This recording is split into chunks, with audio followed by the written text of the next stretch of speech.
하나님 말씀 마태복음 6장 9절에서 13절까지의 말씀을 보겠습니다.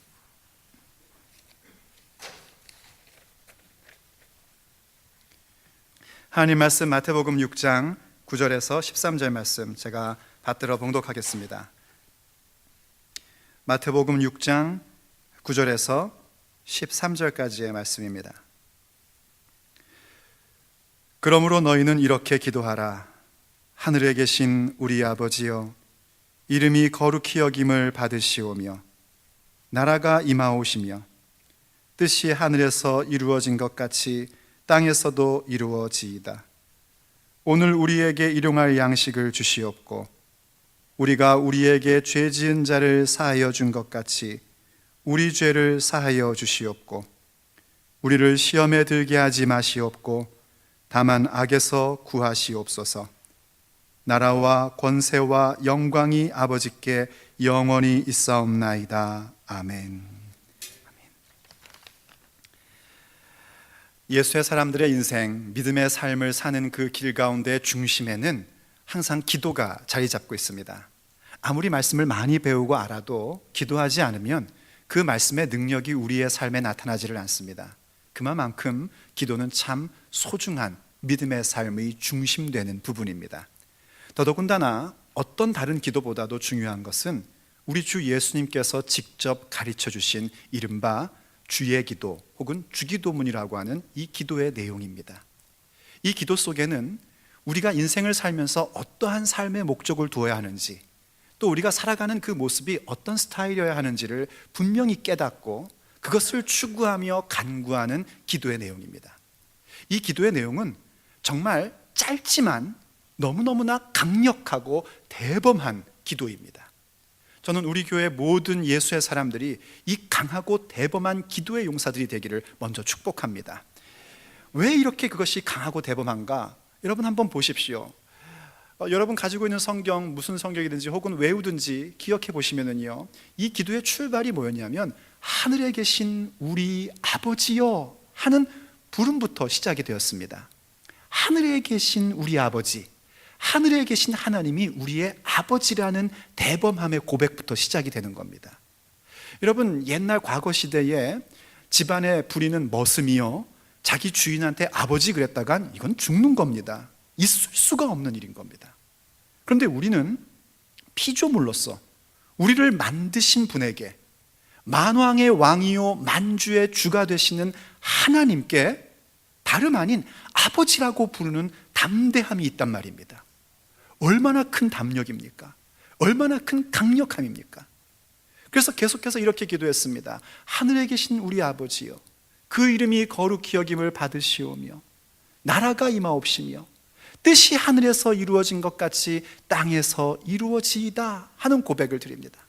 하나님을 나의 아버지로 모신 사람으로서, 다시 말하면 내가 아버지의 자녀, 하나님의 자녀, 왕의 자녀이기에 내 인생의 목적 자체를 아버지의 그 이름, 하나님의 그 명예, 하나님의 그 능력을 높이며 힘입고 살아가는 것을 보이는 인생을 내 삶의 목적으로 삼겠다는 겁니다. 나라가 임하옵시며 아버지의 나라, 아버지의 다스림, 아버지의 통치가 내 인생 가운데, 우리의 삶 가운데 임하는 것을 내 삶의 목적으로 두겠다는 겁니다. 아버지의 그 귀한 뜻, 생명을 살리고 그 생명이 거룩해지고 풍성해지고 성숙해지는 그 일들을 하늘에서 이루어진 것 같이 땅에서 이루는 그 삶을 내 인생의 목적으로 두겠다는 겁니다. 얼마나 대범한 고백입니까?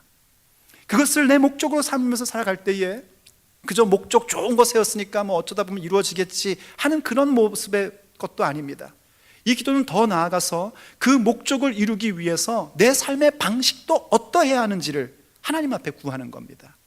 오늘 우리에게 일용할 양식을 주옵시고, 일용할 양식을 주 앞에 구하며 살아가는 그 모습, 우리가 우리에게 죄진 자를 사하여 준 것 같이 우리의 죄를 사하여 주시옵고 죄의 용서에 대한 부분들을 갖고 살아가는 삶의 모습, 시험에 들게 하지 마시옵고 어떠한 유혹 가운데도 빠지지 않겠다라는 그 믿음의 결단, 악에서 구하옵소서. 내가 악한 세상 가운데 살고 있으나 하나님 나를 건져주시옵시고 내가 이 악을 다스리며 정복하며 이기는 삶이 내 인생 가운데 삶의 스타일이 되게 하겠습니다 하는 기도입니다. 얼마나 대범합니까? 얼마나 강력합니까? 이 기도를 갖고 살아가는 것이 바로 예수의 사람들에게 주어져 있는 중심이 되는 것이고 주어져 있는 은혜요 능력인 줄로 믿습니다. 그래서 우리는 비록 이 기도의 내용들이 참 어렵기도 하고 어떻게 보면 이러한 모습들을 내 삶의 목적과 삶의 스타일로 구하며 산다는 것이 만만치 않은 일임에도 불구하고 우린 계속해서 이것을 구하고 싶어집니다. 지난 8주 동안 우리가 한 2달 동안 이 말씀을 묵상하면서 여러분 가슴 가운데 들어온 게 뭡니까? 정말 주님께서 가르쳐 주신 그 기도를 나의 기도로 삼아야겠다는 마음 아니었습니까? 예수님께서 내게 가르쳐 주신 인생의 목적을 내 삶의 목적으로 둬야겠다는 마음 갖지 않았습니까? 예수님께서 가르쳐 주신 그 삶의 방식을 내 삶의 방식으로 가져서 나는 원래 스타일이 그런 사람이야 하는 모습으로 살아야겠다는 그런 마음들이 들지 않았었습니까? 그런 마음이 드는 이유가 무엇이냐면 바로 이 기도가 오늘 우리의 모습을 온전하게 만들어주고 이 주의 기도가 우리로 하여금 하나님의 놀라운 영광 가운데 참여하도록 만들어주기 때문인 것입니다. 그렇다면 우리가 이런 기도를 드릴 수 있는 이유가 뭘까요? 사실 어찌 보면 너무나 담대하고 너무나 강력한 기도라서 그저 우리가 쭈루루룩 외우고 끝낼 만한 기도가 아니라 정말 심도 깊게 기도해야 되는 부분들을 살펴봤는데 그런 어렵고 힘든 기도의 제목들을 우리가 구할 수 있는, 기도할 수 있는 이유는 과연 뭘까요? 그 이유는 우리의 능력과 우리의 힘에 있는 것이 아닙니다. 예수님께서 가르쳐 주신 주기도문에는 바로 그 이유가 무엇인지를 이렇게 얘기합니다. 나라와 권세와 영광이 아버지께 영원히 있사옵나이다. 아멘. 하고 기도하라는 것입니다. 이 부분은 뭐냐면 이른바 송영이라는 겁니다. 이 송영이라는 말이 좀 익숙하지 않으시죠? 송영이란 건 뭐냐면 하나님을 높여드리는 찬양을 하는 겁니다. 하나님 높여드리는 노래를 부르는 거예요. 그래서 이 송영의 부분을요, 한글 성경 보시면 이렇게 괄호가 쳐져 있는 걸 여러분 발견할 겁니다. 괄호가 쳐져 있고 또 대부분의 영어 성경은 이거를 풋노트, 난외주라고 해서 본문 밖에다가 기록을 해놓는 것을 발견하곤 합니다. 이 이유가 왜 그러냐면 성경은 옛날에 이 활자가 발명되기 전에는 전부 다 손으로 베꼈습니다. 그 손으로 베끼는 성경을 뭐라 그러냐면 사본이라고 표현을 합니다. 베껴 썼다 이런 뜻이에요. 근데 이제 오래된 사본들의 그 전통이 있고 권위가 있는 사본들을 다 모아가지고 지금 우리가 보고 있는 성경의 그 원문이라는 그릭 성경 혹은 히브리 성경을 이제 이렇게 만들어서 우리가 보고 있는 겁니다. 그런데 그 여러 사본들 가운데 권위 있는 사본들 가운데 어떤 사본은 이 부분이 기록되어 있기도 하고 어떤 사본은 이 부분이 빠져 있기도 합니다. 오래돼 가지고 소실된 부분도 있기도 하고 그냥 고의적으로 뺀 것도 있습니다. 그래서 이제 이거를 괄호로 두기도 하고 그리고 풋노트로 두기도 한 것입니다. 그럼에도 불구하고 교회는 전통적으로 이 송영을 주의 기도 가운데 반드시 넣어서 합니다. 왜냐하면 이 송영은 하나님을 높여드리는 기도인 것뿐만이 아니라 이 송영 속에 우리가 이렇게 담대하고 강력한 기도를 드릴 수 있는 이유가 담겨져 있기 때문입니다. 이 송영의 기도가 얼마나 중요한지 모릅니다. 여러분이 개인적인 기도의 제목을 드릴 때도요, 하나님 이렇게 해주시고 저렇게 해주시고 이렇게 해주시고 저렇게 해주시고 기도 리스트를 쫙 한 다음에 손 털고 따닥따닥 일어나지 마십시오. 마지막 마무리는 뭘로 하는 거냐면 송영으로 하는 겁니다. 하나님은 너무 멋지십니다. 하나님은 너무 위대하십니다. 하나님은 너무 소중합니다. 이렇게 하나님을 높이는 기도로 마무리를 할 때에 그 기도가 정말 능력 있는 기도로 나가게 되는 것을 경험하게 될 겁니다. 더군다나 이 송영이 정말 중요하고 이 송영이 하나님을 높이는 것뿐만이 아니라 앞에서 드렸던 삶의 목적과 스타일을 구하는 이 강하고 담대한 기도를 드릴 수 있는 이유가 되는 것은 그 단어 자체 속에서 이미 이야기해주고 있기 때문입니다. 어려서부터 교회 다니신 분들은 혹시 기억하실지 모르겠는데 주기도문을 외우면은요, 이 송영 전에 대개라는 단어를 넣어서 했었습니다.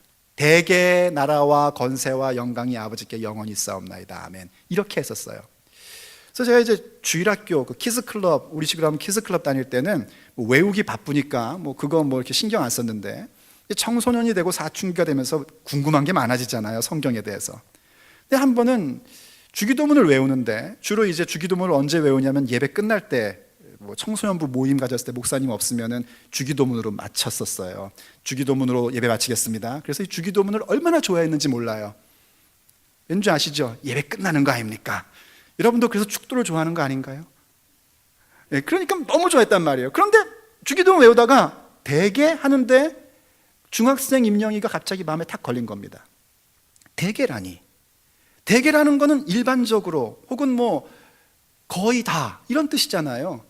그래서 큰 대자에 왜 우리가 무슨 뭐 철학 개론 뭐 이런 거 얘기할 때 그 개자, 이런 개자를 써가지고, 이게 이제 일반 개자인데 그렇게 써가지고 그냥 일반적으로 뭐 거의 다 이런 건데, 어째서 나라와 권세와 영광이 아버지께 거의 다냔 말이에요.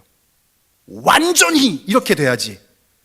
제가 비록 궁금한 거 많고 또 하나님에 대해서 좀 이렇게 불만도 많은 청소년 시절이었지만 그거는 기분 나쁘더라고요. 완전히 아버지께 있습니다 해야지. 그래서 지도하는 선생님께 여쭙죠. 왜 대개입니까? 했더니 그분도 별로 그거를 고민을 안 해보신 모양이에요. 제가 질문을 하니까 이러시더라고요. 정말 그렇네? 이러시는 거예요. 얘 모르겠다. 그러다가 이제 성경을 보니까 한글 성경에 대개가 없거든요. 야, 대개 없다, 없어. 우리가 괜히 붙였나 보다. 빼자. 이러시더라고요. 나중에 이제 제가 공부를 하다 보니까 그게 아니고 굉장히 탁월한 번역으로 집어넣은 겁니다. 이 대개라는 단어는 현대 한국인들은 잘 안 쓰는 단어인데, 옛날 기독교가 한국에 들어올 때의 한국인들은 많이 쓰던 용어였습니다. 큰 대자에 덮을 개자를 써가지고 일의 큰 원칙으로 말하건대 할 때 쓰는 게 대개라는 표현인 겁니다. 이해가 되셨습니까? 일의 큰 원칙을 말하건대. 그러니까 지금까지 기도한 주기도문에 그 큰 원칙을 말하는데, 그 원칙이 뭐냐면 나라와 권세와 영광이 아버지께 영원히 있습니다 라는 겁니다. 그럼 원문엔 있는가? 그릭 언어에는 그 단어가 있습니다. 이른바 호티라는 단어인데요, 이 호티라는 단어는 오늘 그 주기도문에서는 어떻게 번역이 되냐면 because로 번역이 되는 겁니다. 왜냐하면 이겁니다. 지금까지 우리가 삶의 목적과 스타일을 예수님 가르쳐 주신 대로 구할 수 있는 것, 그것은 왜인가? 그 이유는, 그 이유의 큰 원칙으로 말하건대 그것은 나라와 권세와 영광이 아버지께 영원히 있기 때문입니다. 아멘 하고 구한다는 겁니다. 그래서 이 성령이 하나님을 높여드리는 것뿐만이 아니라 우리가 이렇게 강하고 담력 있는 기도할 수 있는 이유가 담겨져 있는 겁니다. 우리는 왜 그렇게 담대한, 왜 그렇게 강력한 주의 기도를 드릴 수 있을까요? 그 이유는 나라가 아버지의 것이기 때문입니다. 나라가 아버지의 것입니다 하는 그 고백을 우리의 인생 가운데 원칙으로 삼고 우리의 인생 가운데 찬양의 노래로 삼고 살기 때문에 우리는 그렇게 담대한 기도를 주 앞에 드릴 수 있는 겁니다. 나라가 아버지께 있다라는 그 개념은요, 사실 현대인들한테는 얼른 와닿지 않습니다. 원래 이 나라에 대한 거는 나라가 임하옵시고 라는 그 부분들을 제가 강론해 드릴 때 자세하게 설명을 해드렸어요. 더 자세하게 알고 싶으신 분은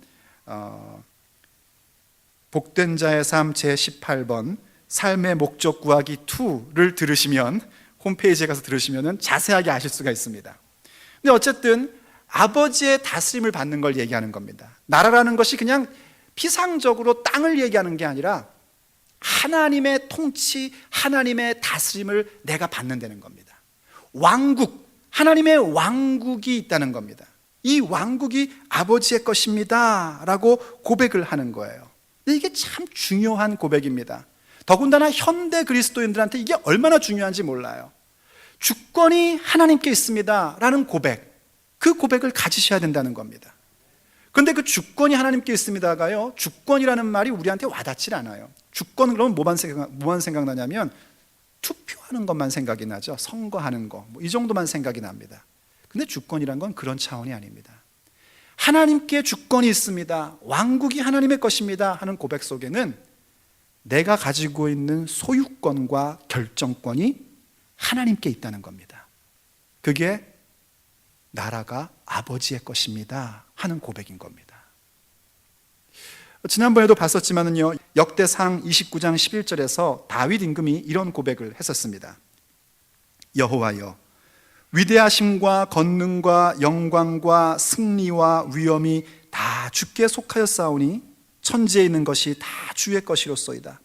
여호와여, 주권도 주께 속하였사오니 주는 높으사 만물의 머리이심이니이다 하고 고백을 했습니다. 이게 다윗 왕이 한 고백이에요. 이 고백이 어디서 나온 거냐면, 다윗이 왕이 되어서 하나님의 주신 은혜를 많이 받았습니다. 그 은혜를 많이 받고 살다 보니까 자기는 궁정에 사는데 여호와의 임재를 상징하는 언약궤는 텐트 속에 있는 게 너무 송구한 마음이 들었어요. 그래서 하나님을 위해서 성전을 내가 건축해야겠다 하는 마음을 가졌습니다. 그런데 하나님이 허락하지 않으셨습니다. 그냥 허락하지 않으시고 다윗의 그 마음만 받으시고 다윗에게 복을 엄청나게 더 부어주셨습니다.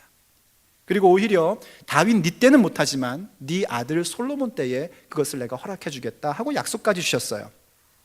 그랬더니 다윗이 얼마나 감사한지, 얼마나 감격되는지, 내가 건축은 못하지만 건축할 수 있는 준비는 내가 다 하리라 해가지고 자기가 가지고 있는 재산뿐만이 아니라 온 백성이 다 참여할 수 있도록 해가지고 금과 은, 동, 철, 또 그리고 나무와 돌과 모든 것들을 많이 모은 겁니다. 이걸 좀 뒤집어 얘기하면 자기 것만 내놓은 게 아니라 백성들에게 세금도 받은 거단 말이죠. 절대 군주 시대 때에, 절대 임금 시대 때에 백성들이 낸 헌물이 됐던 세금이 됐던 이 모든 것들은 그 소유권과 결정권이 누구에게 있냐면 왕에게 있습니다. 당연히 왕의 소유권이고 왕의 결정권인 겁니다. 그래서 역대 모든 왕들은 어떻게 하면 지금 자기에게 주어져 있는 소유권과 결정권을 잘 발휘해서 자기의 이름을 높이고 자기를 역사에 남길까를 가장 고민하며 살았었던 것입니다. 그런데 다윗은 지금 뭐라고 고백하고 있냐면, 자기가 왕인데 왕으로서 건축 준비를 위하여 많은 재산을 모았는데 그 모은 것이 내 소유권과 내 결정권이 아니라 하나님께 그 소유권과 결정권이 있습니다 하고 고백을 한 겁니다. 모든 주권이 주께 있습니다, 나라가 주의 것입니다 하는 고백은 바로 그건 겁니다. 우리가 하나님 앞에 담대한 기도를 드릴 수 있는 것은 내게 있는 소유권, 내게 있는 결정권이 내 것이 아니라 아버지의 것입니다 하는 그 분명한 원칙을 갖고 있기에, 그 분명한 고백을 갖고 있기 때문에 우리는 그 위대한 기도를 우리의 기도의 자목으로 삼고 살 수 있는 것입니다. 여러분의 소유권은 누구 겁니까? 여러분이 열심히 일하여 모아둔 그 모든 소유에 대한 권리와 여러분에게 주어져 있는 결정권, 그거는 과연 누구에게 속한 것입니까? 우리가 믿음의 삶의 가장 큰 원칙은 바로 우리의 소유권과 결정권이 내 것이 아니라 아버지의 것입니다 하는 그 고백을 드리는 것입니다. 두 번째로 우리가 이렇게 담대한 기도, 주의 기도를 드릴 수 있는 까닭은 뭐냐면 권세가 아버지의 것이기 때문입니다. 이 권세라는 것은요, 힘을 얘기하는 겁니다. 파워, 이걸 얘기하는 거예요. 그 파워가, 힘과 권력이, 힘과 세력이 아버지께 있다는 것입니다. 하나님께 있는 힘과 세력은 뭔가? 그것은 전지전능하심입니다. 전능하심, omnipotence, omnipotence. 하나님 앞에 전지전능하심, 바로 그것이 하나님이 갖고 계신 능력입니다. 우리가 이 믿음을 구하면서 찬송하는 것은 우리로 이 세상을 살아가면서 믿음으로 살 수 있는 힘을 우리에게 주는 겁니다. 여러분, 신앙의 큰 유혹 가운데 하나가 뭐냐면요, 하나님 앞에서 내가 믿음으로 살아갈 때에 그 사는 것이 내 힘과 내 능력으로 산다라고 생각되어지는 겁니다. 물론 우리가 열심히 일합니다. 열심히 기도도 하고요, 열심히 일도 하고요, 열심히 섬기기도 합니다. 그런데 그 모든 것이 나의 힘이 아니라 아버지의 힘이라는 사실을 고백하는 것이 참으로 중요합니다. 그 고백은 어떤 고백이냐면 하나님의 능력이 무엇인지를 아는 고백이요, 모든 능력이, 모든 권세가 우리 아버지께 있다는 사실을 고백하는 모습인 것입니다. 사도 바울께서 커다란 어려움을 겪을 때 이런 고백을 한 적이 있습니다. 고린도후서 1장 9절에요. 우리는 이미 죽음을 선고받은 몸이라고 느꼈습니다. 그렇게 된 것은, 자, 여기까지만 제가 일부러 놔뒀습니다. 여러분 한번 답해 보십시오. 우리는 이미 죽음을 선고받은 몸이라고 느꼈다는 겁니다. 무슨 얘기인 줄 아시겠죠? 죽었구나 하는 상황이라는 겁니다. 앞뒤를 봐도 빠져나갈 구멍이 없고, 뭐 이런 얘기 있잖아요. 앞엔 적이고 뒤는 절벽이고, 도대체 이게 뭐 빠져나갈 구멍이 하나도 없는, 죽었구나 싶은 상황이라는 겁니다. 그렇게 된 것은, 여러분의 답은 뭡니까? 그렇게 된 것은 왜 그런 건가요? 그때 내가 선택을 잘못해서? 그렇게 된 것은 그때 내가 돈이 모자라서 그걸 못 사가지고, 그때 그 주식을 샀어야 되는 건데 내가 그때 그걸 못 사가지고, 그냥 돈이 모자라가지고 못 사서, 그때 내가 그 집을 샀어야 되는 건데 내가 그냥 그때 10만 불이 모자라서 그 집을 못 사가지고 내가 지금 이렇게 죽음을 선고받은 몸이 됐구나. 그러시는 건 혹시 아니십니까? 그렇게 된 것은 혹 하나님이 나를 버려서 이런 마음을 가진 적 없습니까? 그렇게 된 것은 하나님이 능력이 모자라서 혹시 그렇게 생각하신 적은 없습니까? 사도 바울은 이렇게 고백을 했습니다. 보여주십시오. 그렇게 된 것은 우리 자신을 의지하지 않고 죽은 사람을 살리시는 하나님을 의지하게 하기 위함이었습니다. 아멘이 되십니까? 그렇게 된 것은 내가 실수한 것도 아니었고, 하나님이 능력이 모자란 것도 아니었고, 우리 자신을 의지하려고 하는 그 못된 습성을 싹 빼놓으시고 죽은 자를 살리시는 하나님의 능력을 의지하게 만드시려고 하나님이 그렇게 이끌어 오셨다는 겁니다. 이 고백입니다. 죽은 자를 살리시는 하나님을 믿는 그 믿음, 하나님의 능력이 뭔가? 죽은 자를 살리는 하나님의 능력이란 말입니다. 예수님을 죽음 가운데서 부활시키신 하나님의 능력이란 말입니다. 그 상황 가운데서 하나님을 바라보고 살겠다는 겁니다. 내 삶의 큰 원칙은 죽은 것 같은 상황 속에서도 하나님이 죽은 자를 살리시는 능력의 하나님인 것을 믿고 살겠다는 것입니다. 그리고 그 하나님을 높이겠다는 겁니다. 그 하나님을 부른다는 겁니다. 그 하나님을 찬양한다는 겁니다. 그래서 우리가 예수께서 가르쳐 주신 그 담대하고 강력한 기도를 우리의 기도의 제목과 삶의 목적이요 삶의 방식으로 삼고 살아가게 되는 것입니다. 바로 이러한 하나님의 능력을 믿기 때문에 우리가 우리에게 일용할 양식을 구할 수 있는 겁니다.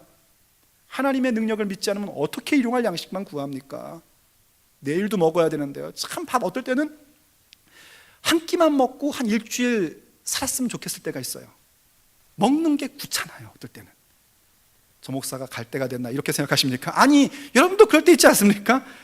그냥 한 끼만 먹고 그냥 며칠 좀 살았으면 좋겠다. 그런데 이상하잖아요. 아침 먹으면 점심 먹어야 되고, 점심 먹으면 저녁 먹어야 되고, 오늘 먹었는데 내일 또 먹어야 되고, 어제 먹었는데 오늘 또 잡수셔야 되잖아요. 아닙니까? 그러니 어떻게 우리가 일용할 양식만 구합니까? 내일 것도 구해야죠. 다음 주 것도 구해야 되고, 1년 뒤 것도 구해야 되고, 노후 대책도 해야 될 거 아닙니까? 그럼에도 불구하고 우리가 일용할 양식을, 그것도 나에게가 아니라 우리에게 일용할 양식을 구할 수 있는 것은 하나님의 능력을 믿기 때문입니다. 오늘 나를 먹이시고 입히신 하나님께서 내일도 먹이시고 입히실 것이고, 젊은 날에 힘 있는 나를 먹이시고 입히신 하나님의 능력이 늙어서 힘없을 때도 나를 먹이시고 입히실 것을 믿는 그 믿음 때문에 우리가 일용할 양식을 구하는 거 아닙니까? 어떻게 죄 용서할 수 있습니까? 나에게 죄 지은 자를 어떻게 용서합니까? 가서 다리를 걸어가지고 다리에 빠뜨리고 물에다가 빠뜨린지 어떻게 해야죠, 정말. 그런데 그렇게 할 수 있는 이유는 나를 용서하시는 하나님의 그 능력을 내가 알기 때문에, 믿기 때문에 용서하는 것이고, 어떻게 우리가 유혹에 빠지지 않기를 원합니까? 그 유혹을 내가 받아줌으로 인하여 나의 재산이 왔다 갔다 할 수 있는데, 그런데 내가 그 유혹과 손잡지 않아도 하나님이 나를 세우시고자 한다면 충분히 세우실 수 있는 능력의 하나님이라는 것을 믿기 때문에 시험에 들게 하지 마십시오 하고 기도하는 겁니다. 어떻게 악에서 구해달라고 기도합니까? 차라리 악의 편에 빌부터 사는 것이 속편한데요.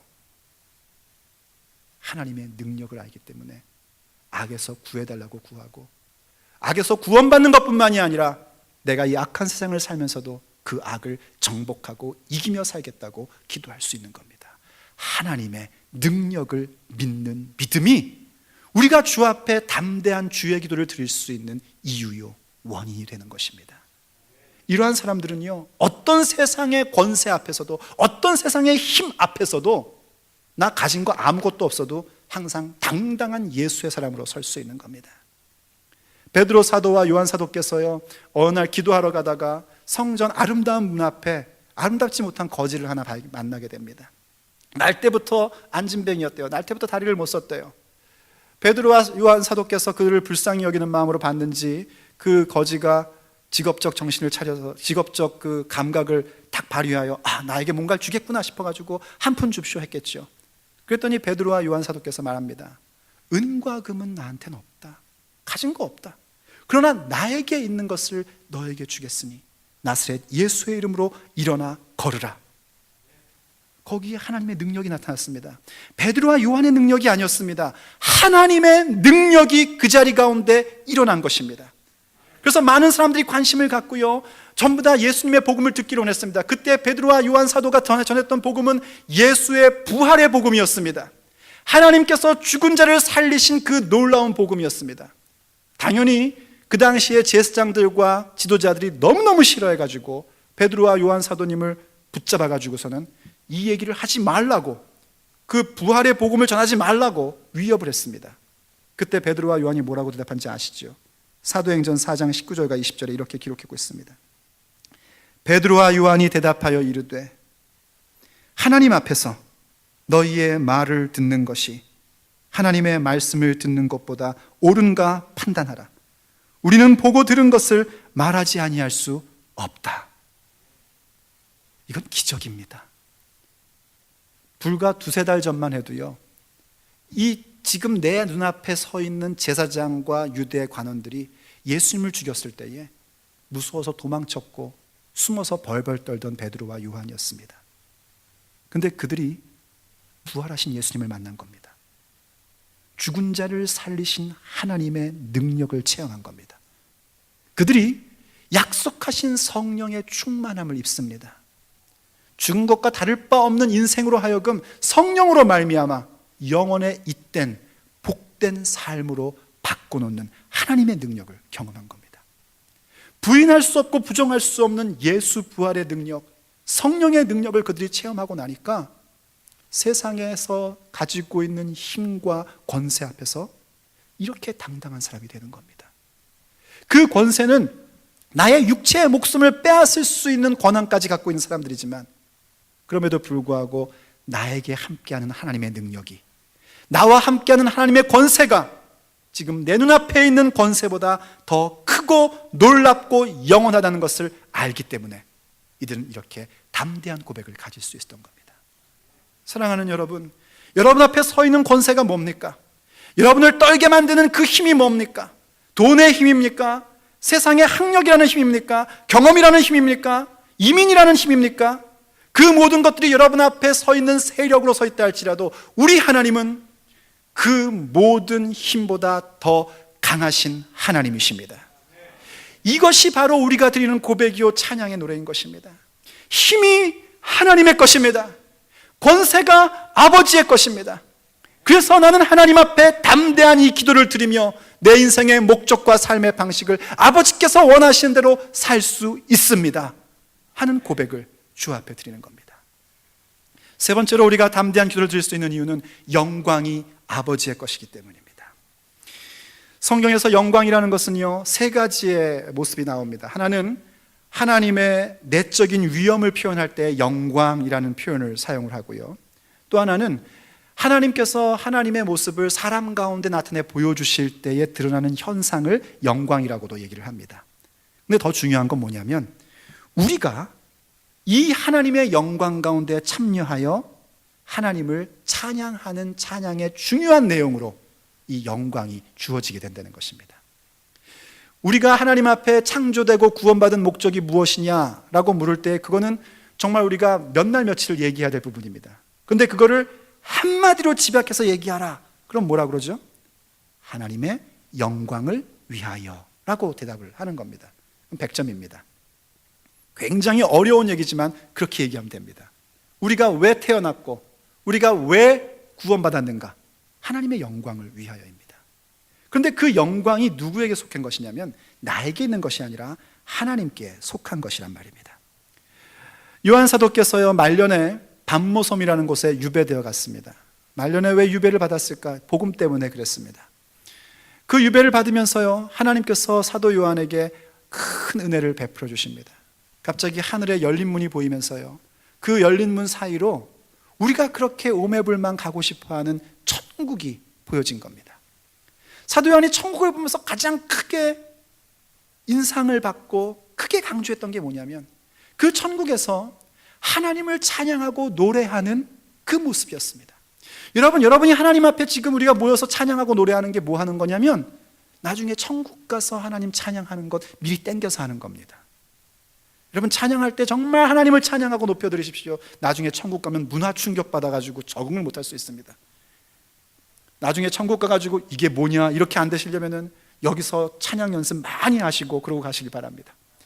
사도 요한이 보니까는요, 생명 강물이 쫙 흐르고 내 생물이 탁 섰는데 하나님을 막 찬양을 하는 겁니다. 24장로가요 머리에 면류관을 쓰고 있는 거예요. 그러면서 찬양을 합니다. 거룩하다 거룩하다 거룩하다 전능하신 이여, 전에도 계셨고 지금도 계시며 장차 오시리로다. 그리고 그 짐승들과 그 모든 내 짐승과 그 모든 천국의 모든 것들이 하나님을 이렇게 찬양하니까 24장로가요 머리에 쓰고 있던 면류관을 탁 벗어가지고 하나님의 보좌 앞에 드리는 겁니다. 그러면서 이 모든 영광과 존귀와 찬양은 하나님만이 받으시기에 합당합니다 하는 모습이 나오는 거예요. 얼마나 영광된 모습이고 얼마나 놀라운 모습인지 이 사도 요한이 그 모습 가운데 감격과 감동을 깊이 받습니다. 그래서 결국 요한계시록이 어디로 가게 되냐면 21장에 바로 그러한 영광 가운데 누가 들어가는가?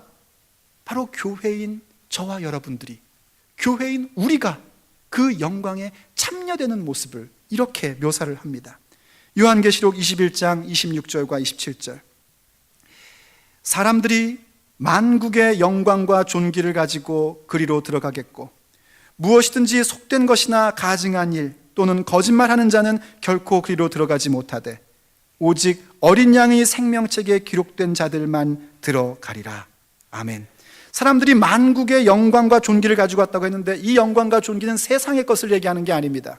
하나님께서 이 땅 가운데 우리의 인생 가운데 보여주셨던 하나님의 그 영광, 하나님의 그 존귀함, 우리가 경험한 하나님의 영광과 하나님의 존귀함을 가지고 그 영원한 천국 가운데에 들어가는 겁니다.